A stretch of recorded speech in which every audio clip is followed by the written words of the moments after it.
l'ambassade de Belgique puisse me donner le visa et venir ici. Et j'ai eu mon visa juste le jour de mon départ. Et c'était incroyable. Quand on va venir assister à un grand forum sur la migration et que le visa pose problème, cela démontre la gravité de ces problèmes migratoires. Donc voilà comment l'Afrique a été partagée. Et malheureusement, dans toutes nos constitutions, on parle de l'intangibilité des frontières. C'est-à-dire, on garde les frontières de la colonisation. Alors que ce sont des frontières qui nous posent de sérieux problèmes.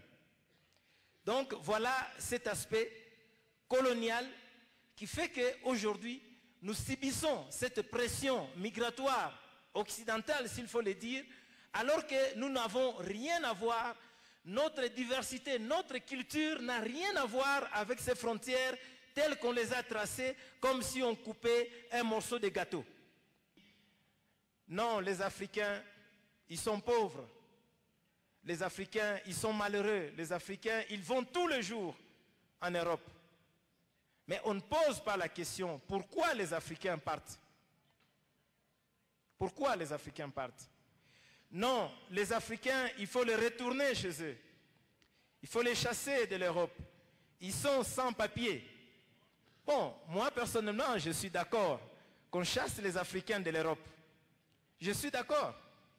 Mais pourquoi aussi on ne peut pas chasser toutes les ressources de l'Afrique qui ont enrichi l'Europe? Si l'Europe peut dire, la France dit, voilà, ça, j'ai construit avec l'uranium du Niger.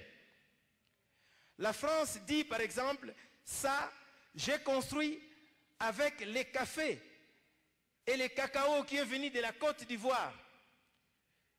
La France dit, j'ai construit ça avec l'or qui est venu du Mali.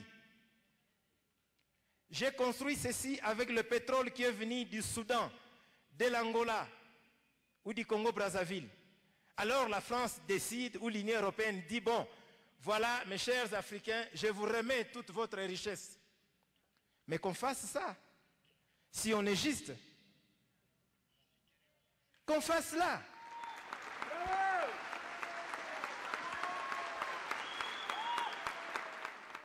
En Afrique, on a besoin de tous ceux qui ont des têtes, des bons techniciens, des médecins, des infirmiers. Eh bien, ils sont bienvenus en France. Ceux qui ont maîtrisé l'informatique, ils sont bienvenus en Europe, même aux États-Unis. Mais tout le reste, on dit non. Et en quoi cela est différent de l'esclavage d'hier? Malheureusement, on continue à violer les femmes, on continue à piller tous les minerais pour aller faire le coltan. Donc la guerre dans beaucoup de pays d'Afrique, ce que je voulais dire ici, ce n'est pas un problème des Africains seulement, mais c'est un problème du capitalisme qui veut piller les ressources naturelles. Et I'm from India. I appreciate what Mr. Victor said. It's exactly the same thing that's going on in India as well. Though India is seen as a country which is developing, economically growing, the GDP is growing, a market is growing, and yet exactly the same thing happening in India to the people, especially the indigenous population in central India. What we should do as the developing nations are people who are oppressed. Qu'est-ce que nous devons faire? Mais nous dites que nous sommes des intellectuels.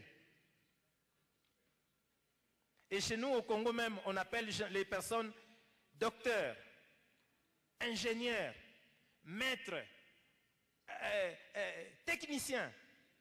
Mais en quoi nous sommes ingénieurs, docteurs, techniciens? En quoi nous sommes intellectuels si nous n'arrivons pas à créer, à inventer un système qui doit s'opposer à ce capitalisme sauvage?